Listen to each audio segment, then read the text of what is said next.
A ditadura no governo Médici dizimou a esquerda. Grande parte sai para o exílio.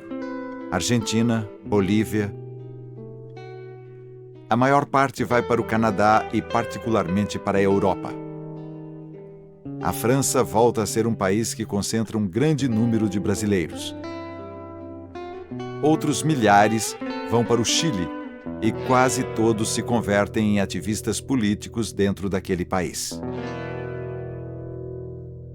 O golpe militar do Chile é uma das maiores tragédias da história contemporânea da América Latina, que liquidou, através da violência militar mais indescritível, liquidou com a democracia, liquidou com a liberdade, liquidou com a possibilidade de convivência.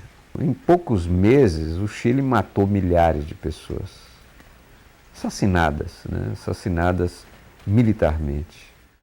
Yo pisaré las calles nuevamente de lo que fue Santiago ensangrentada y en una hermosa plaza liberal me detendré a llorar por los ausentes.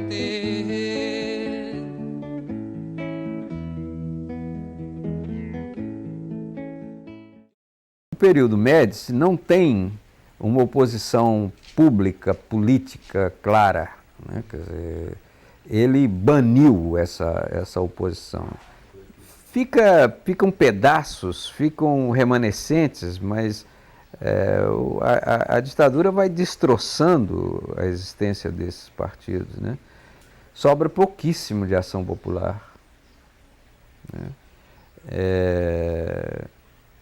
Sobra pouco dos grupos. Alguns sobrevivem, mas as condições de sobrevivência eram as piores possíveis. A ditadura militar brasileira, ela era militar, era ditadura, mas ela tinha períodos. Quer dizer, cada general tinha um turno. Então, quando termina o turno do Médici, a ditadura então faz a mudança de guarda e decide nomear o Geisel. A ditadura escolhia o presidente, mas queria que o Congresso participasse, que o Congresso dissesse sim, que o Congresso ratificasse a decisão que era feita pelo comando militar. Os militares brasileiros se julgavam superiores aos seus colegas latino-americanos, até porque o Brasil havia participado com tropas da Segunda Guerra Mundial. E porque o Brasil era muito grande, enfim. De modo que eles fizeram tudo o que era possível para se diferenciar. E uma das coisas foi esse rodízio de generais presidentes, de marechais presidentes. Claro que, olhando assim, parece que foi tudo muito tranquilo, mas cada uma dessas sucessões, e mesmo a primeira escolha, né, como eu te disse, foi uma crise tremenda, né? Tanto a escolha do Costa Silva, que se impôs ao Castelo Branco. O próprio Castelo Branco não era a opção do Costa Silva, que queria ser o presidente. O Costa Silva tem um derrame e morre, aí vem aquela junta militar, que o Ulisses Guimarães chamava de Três Patetas, e depois a escolha do Médici, que foi feita por uma eleição de generais, né? Os generais votaram e escolheram o Médici. Então, todas as sucessões foram críticas, foram problemáticas, mas, pelo menos, dava uma aparência assim, de juridicidade, né? de liceitude, e para a política externa isso era muito importante. Tem gente que diz que isso é apenas uma fachada, né? Para dar a impressão de democracia. Na verdade, é uma peculiaridade da ditadura brasileira que tinha uma grande rejeição à figura do caudilho, né? A figura do ditador perene.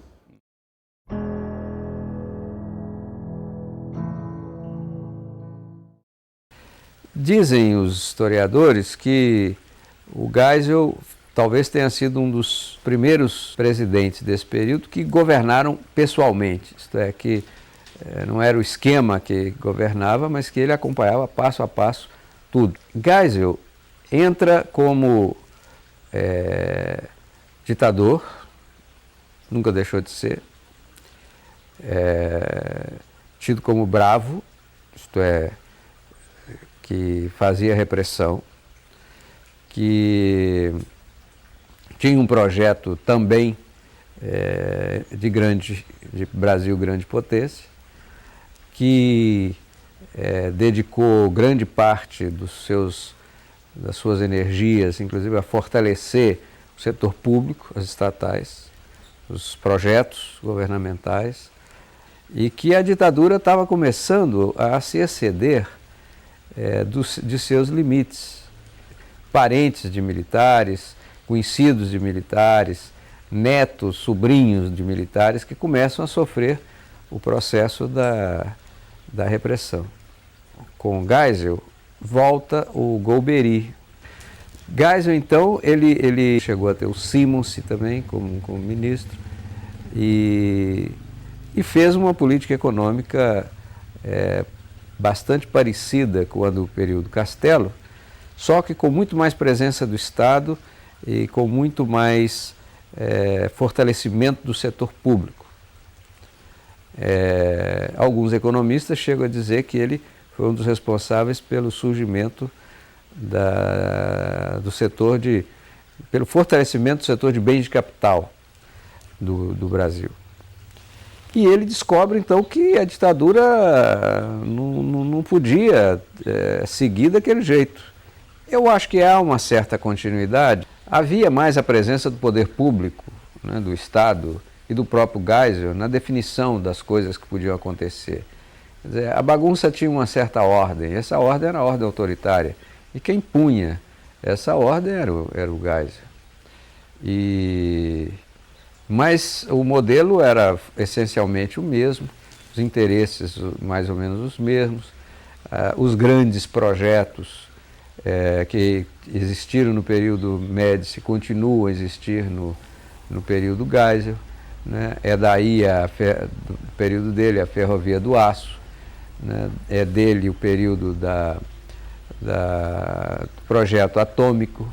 Hoje estava noticiando nos jornais, mais de 200 e tantos milhões de dólares que foram jogados fora porque a Ferrovia do Aço ficou a ver navios. Então, essa ideia meio megalomaníaca, né, do Brasil potência, do Brasil grande, etc., segue no período Geisel e, de alguma maneira, inclusive, se consolida como política de governo.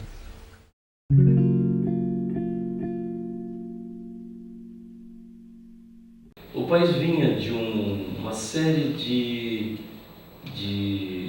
assistia uma série de violências cometidas contra a ditadura, contra os brasileiros, perseguições, punições, exílios, e de repente abriu-se a possibilidade de uma participação num processo eleitoral que a ditadura havia criado para ser um instrumento de manutenção de um equilíbrio, que ela apregoava ser um equilíbrio democrático no país.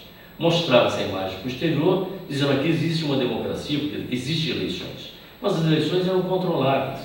Em 1974, o povo, através da sua participação, fez com que houvesse uma grande derrota nacional do partido, que era o partido que dava sustentação à ditadura, que era a Arena.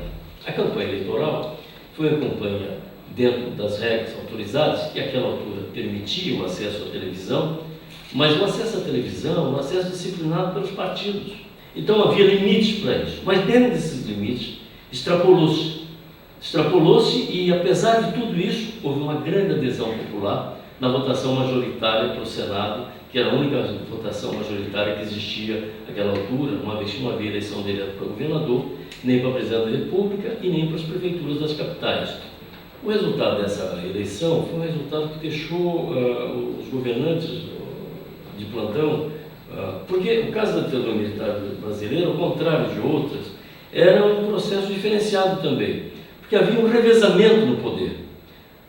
Um general, no espaço de tempo que ele competia pela Constituição que eles mesmos fizeram, tinha um prazo, 4 anos, depois 5 anos, depois 6 anos, mas eles tinham um prazo. Em outros governos ditatoriais, as ditaduras se perpetuaram. O nosso governo de ditadura foi caracterizado por esse ciclo de substituição de generais, que também levou a uma situação muito interessante, porque também levou a uma desagregação dentro das forças militares que tinham como objetivo o poder.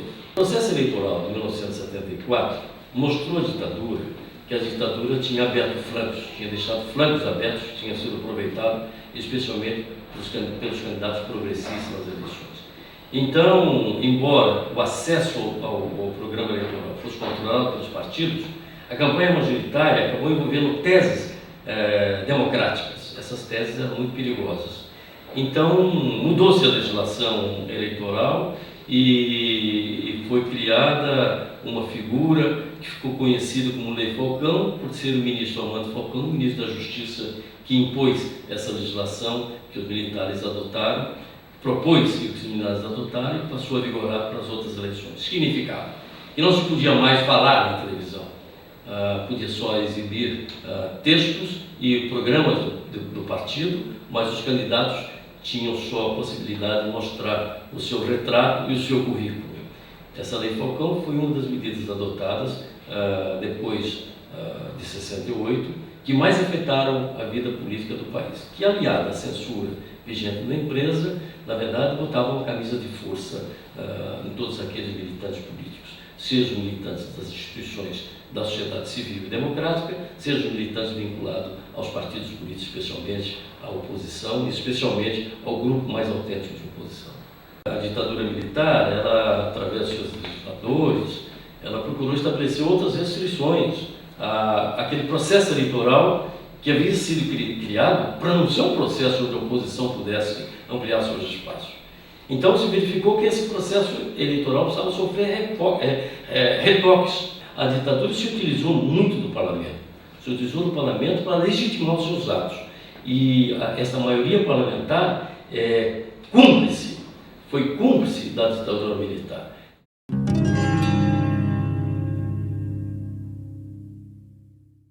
Mais tarde ele vai admitir a abertura democrática, lenta, gradual e segura, sempre assim, lenta, gradual e segura, isto é, controlada por ele.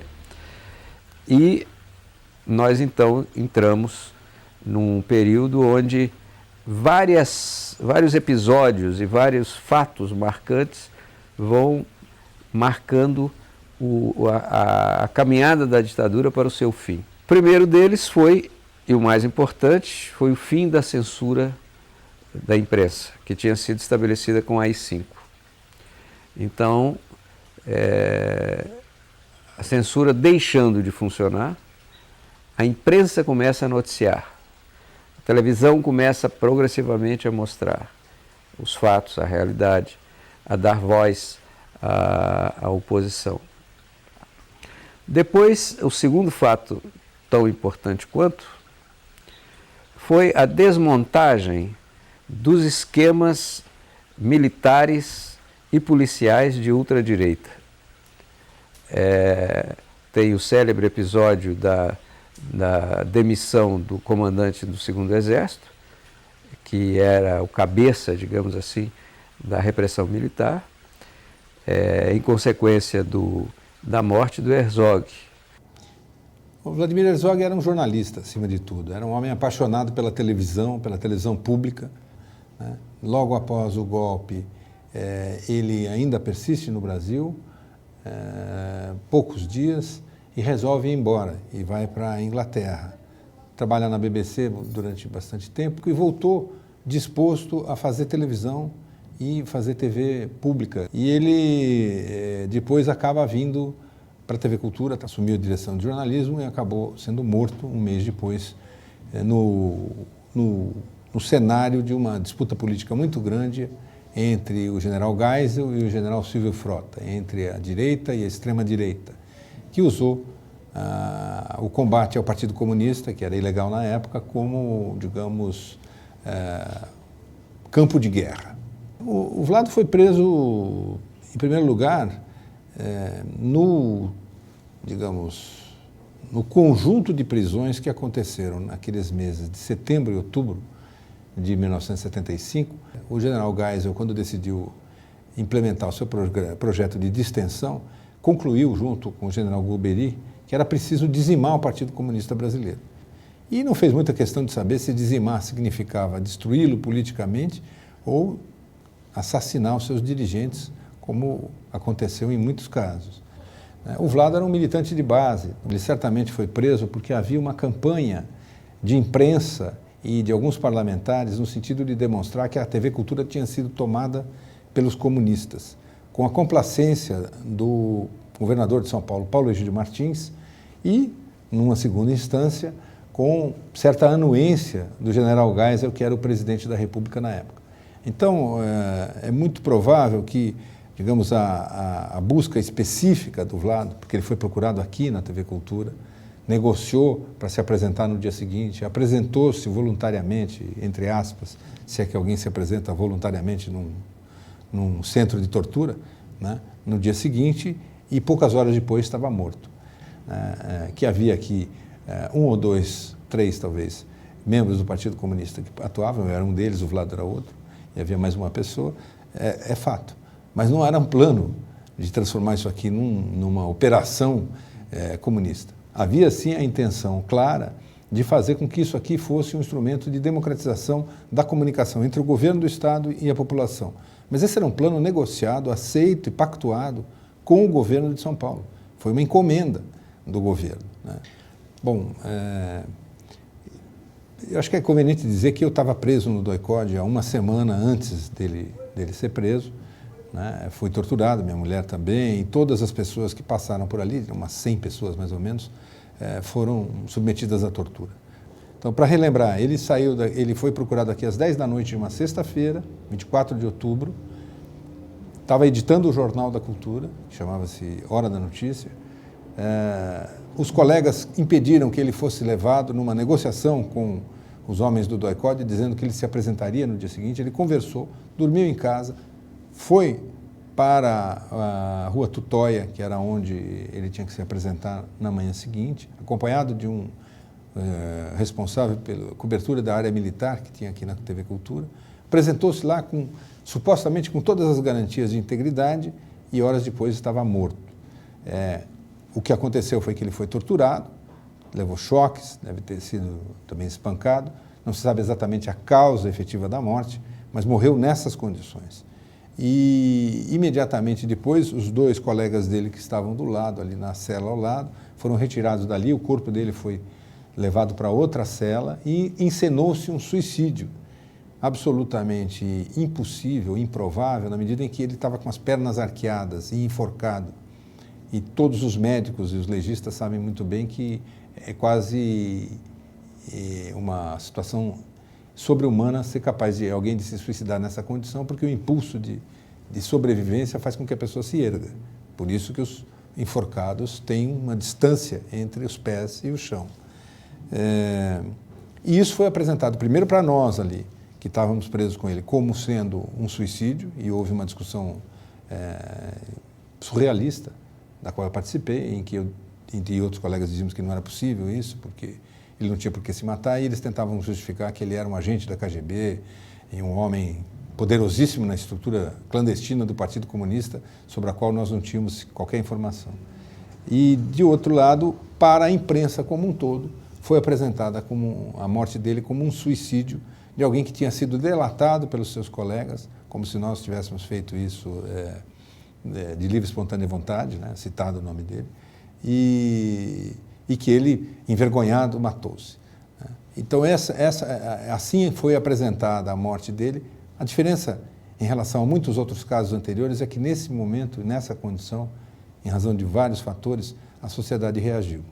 Nós fomos libertados, acho que 5 presos, para acompanharem o enterro dele, com o compromisso e a obrigação de voltarem no dia seguinte e apresentando-se novamente ao DOI-CODE. Portanto, uma situação muito difícil.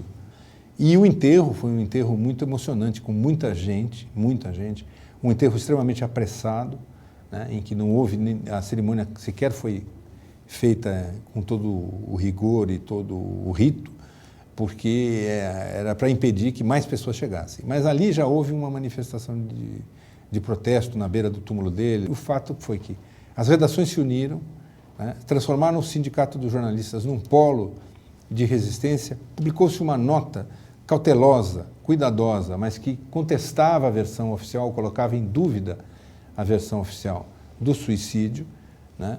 Alguns veículos de imprensa noticiaram, ainda muito discretamente, porque aquilo era o início do fim da censura. Outras publicações continuavam sob censura, as televisões então não podiam falar nada, nem as rádios. Mas o fato é que, de alguma maneira, se organizou um movimento que culminou num culto ecumênico na Catedral da Sé, com mais de 5.000 pessoas assistindo, com a participação do cardeal Dom Paulo Evaristo Arnes, do rabino Henry Sobel, do reverendo James Wright e de muita gente, apesar de toda a pressão que houve para que isso não acontecesse.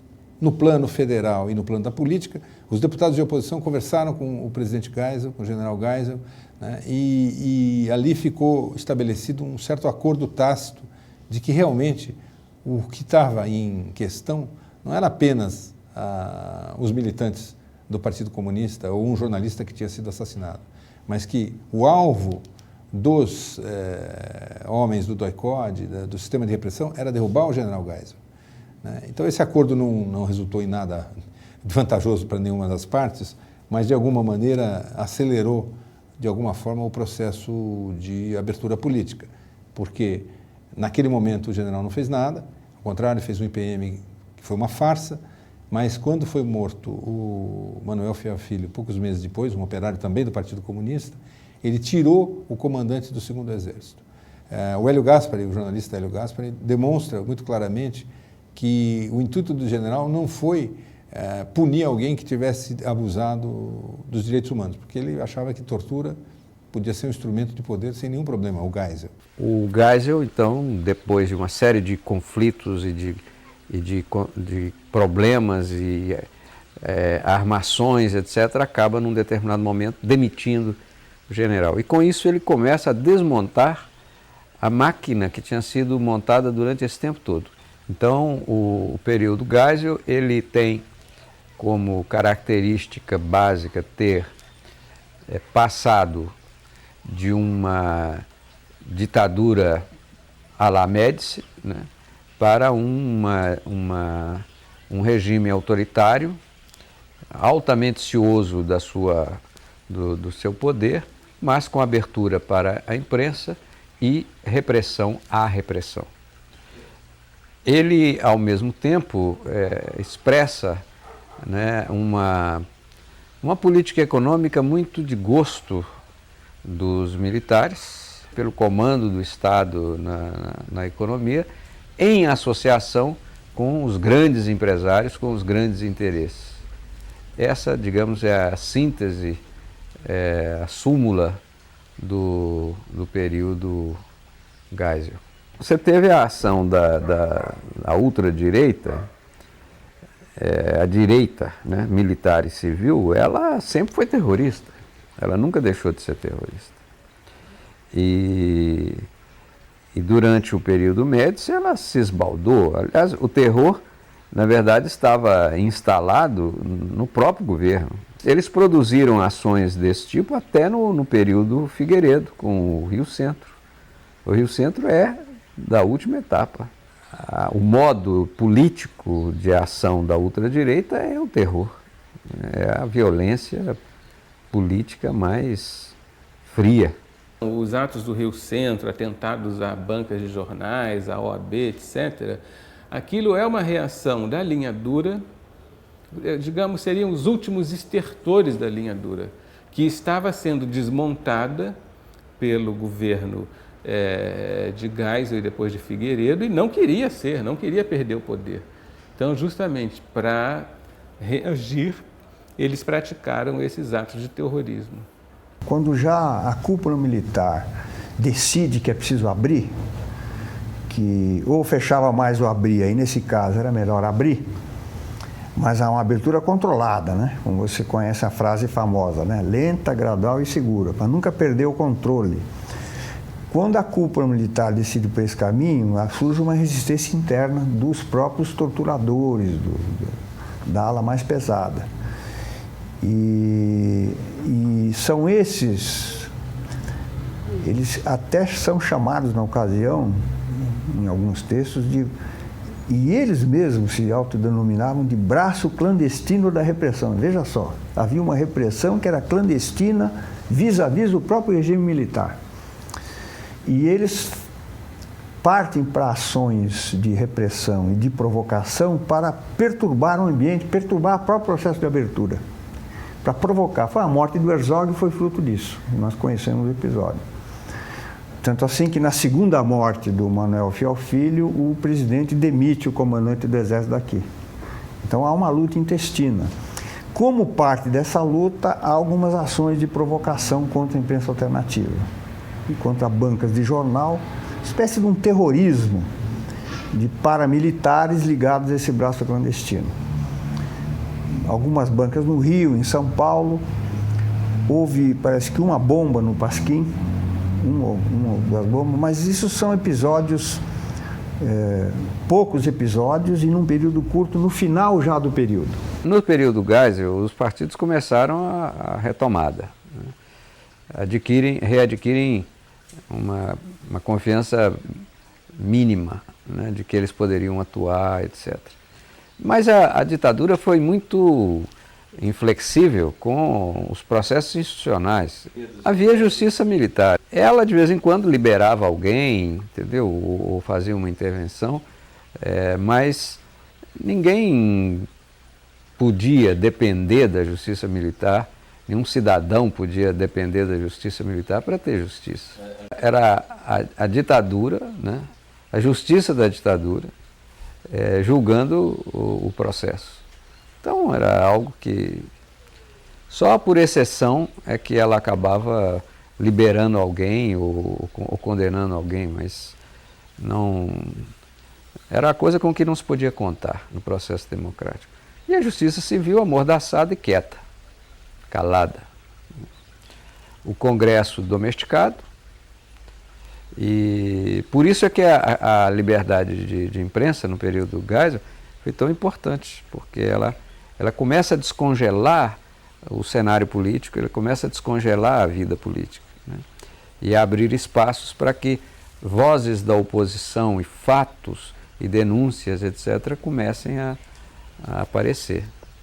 Que as comunidades de base, usando a linguagem popular, nasceram da lasqueira da vida. Isto é, o povo lascado, pobre, tem na religião um ponto de encontro, de aglutinação. Ele teme o discurso político porque ele não maneja o discurso político, mas ele maneja o discurso religioso.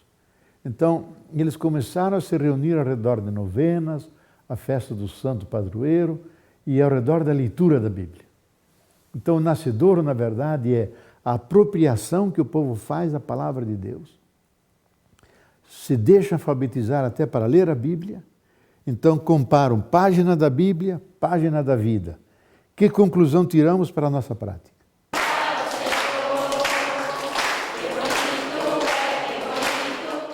Então, vários grupos desses, chamados círculos bíblicos, que hoje deve ter mais de 800 mil nesse país, se aglutinaram e criaram a comunidade de base, que é o resultado desse movimento.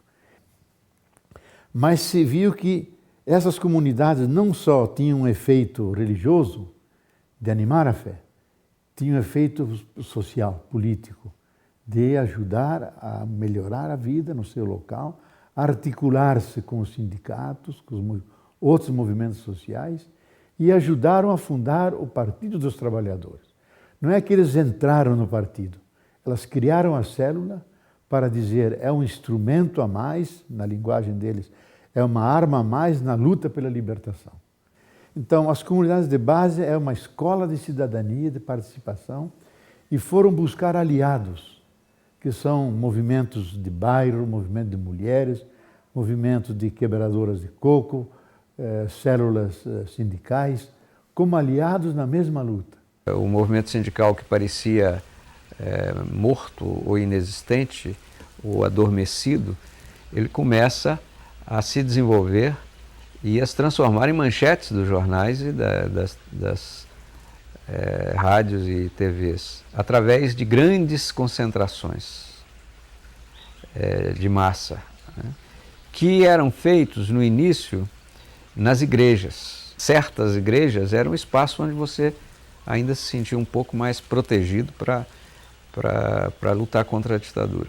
Depois, essas manifestações se realizam nos estádios de futebol. É aí que nasce Vila Euclides, né? É aí que surge Lula, né? É aí que surge a nova liderança que vai dar origem ao PT. Né? É desse período aí, 76, 78, 79, é por aí que caminha esse movimento. Eram lutas sindicais, não havia nenhuma reivindicação mais, era por aumento de salário, né? Mas a manifestação era política, porque era a manifestação dos operários. Quando veio a crise do petróleo, o milagre econômico começou a fazer água e as denúncias de tortura se tornaram muito públicas, os militares foram vendo que estavam metidos numa roubada e começaram a traçar estratégias para sair disso, pelo menos alguns militares.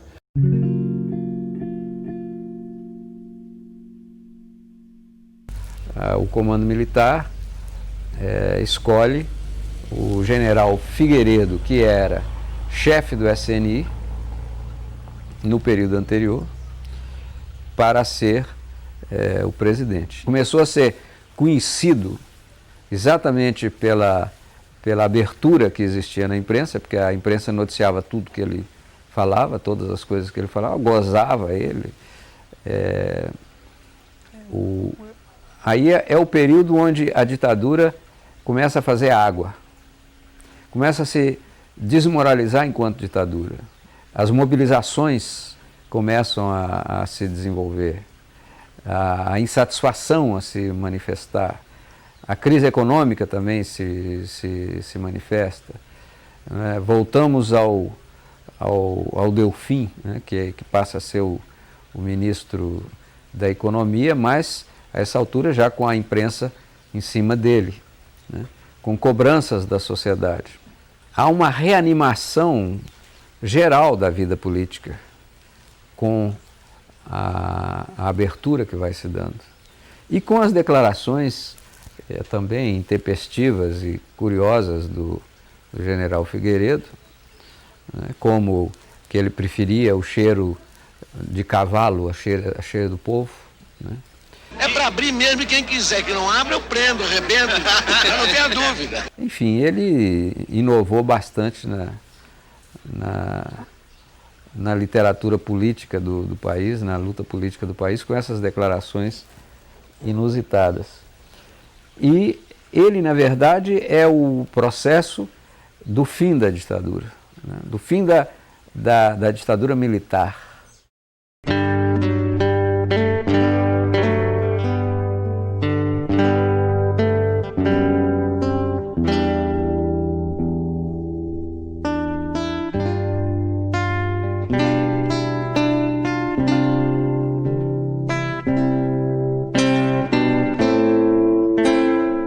Nasce o movimento da anistia, né, que cresce no país e fora do país, e em setembro de 79, o grande fato da época, né, é a decretação da anistia pelo governo Figueiredo.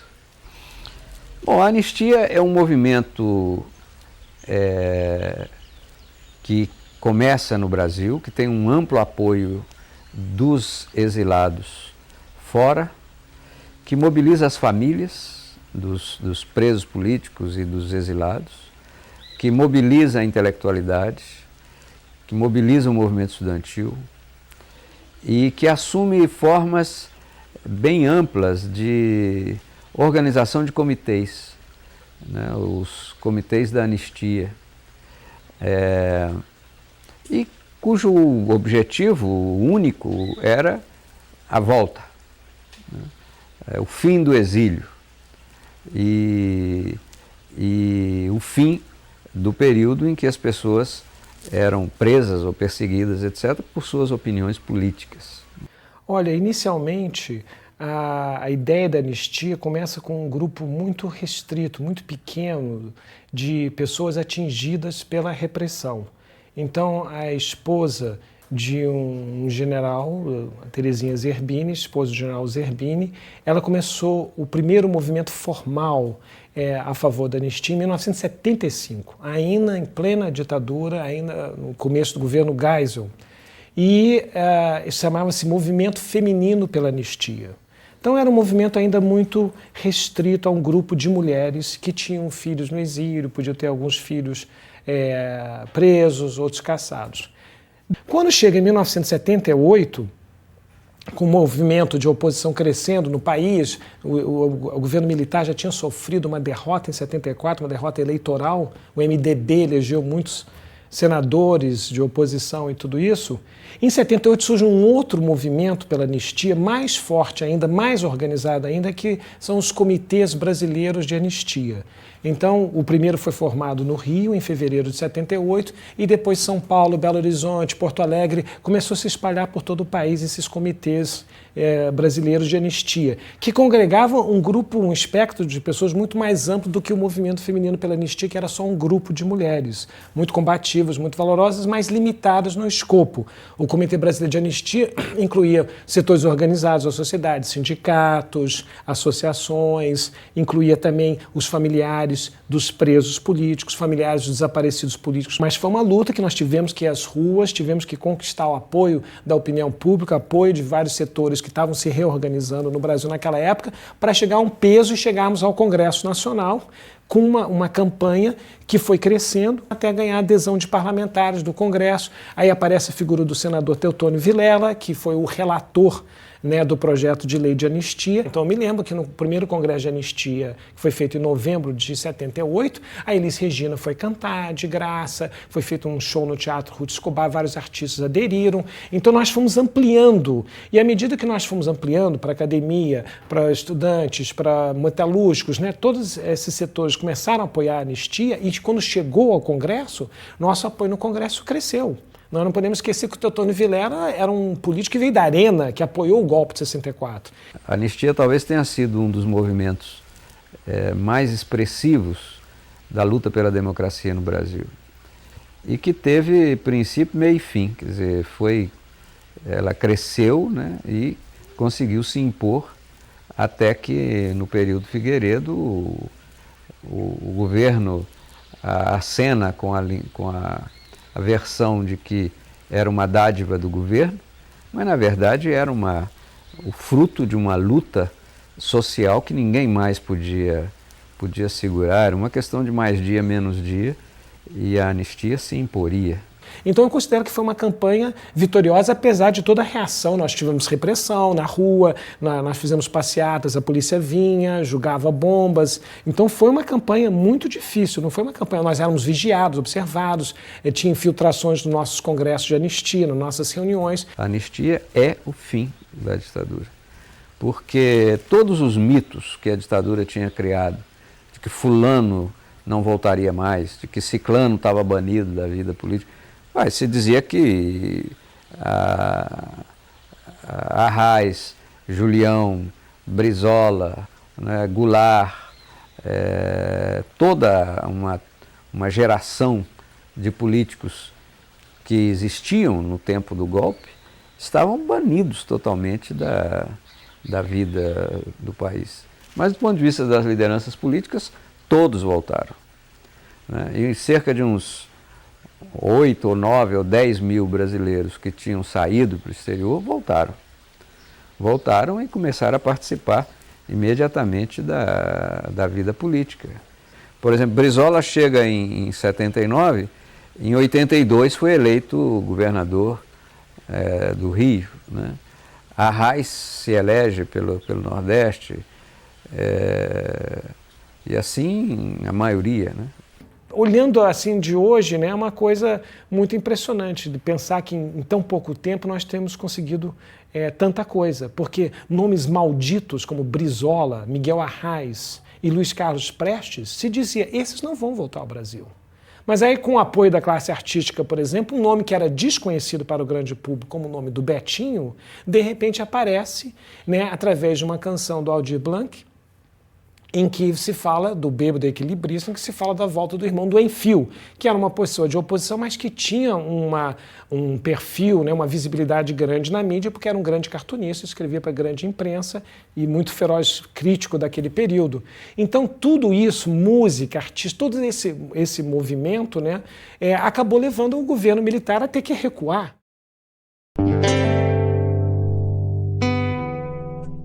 Eu te digo que eu fui um pouco mais pessimista. Eu achava que não era tão simples assim acabar com a ditadura. Só que em 79, digamos assim, a crise da ditadura era muito grande, né? Então, o descongelamento da ditadura se dá rapidamente e a anistia vem logo. Não só vem, como precipita também o processo de abertura.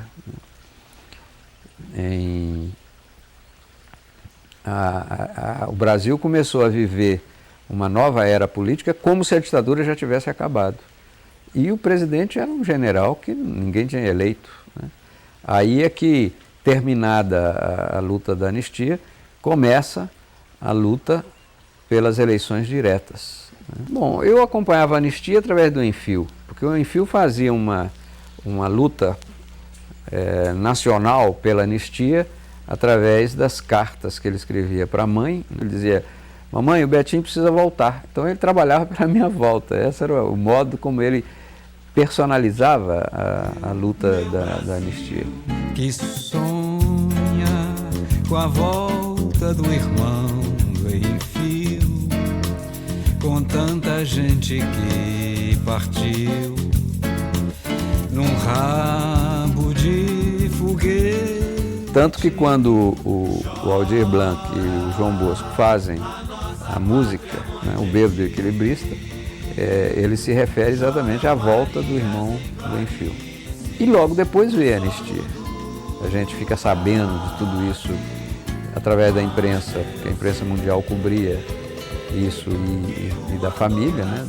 A anistia sai em setembro e em outubro eu estava viajando para o Brasil. Eu vim na frente, porque eu deixei a Maria lá no México para eu me certificar de que realmente a anistia era um fato. E aí descubro que realmente que era real, né?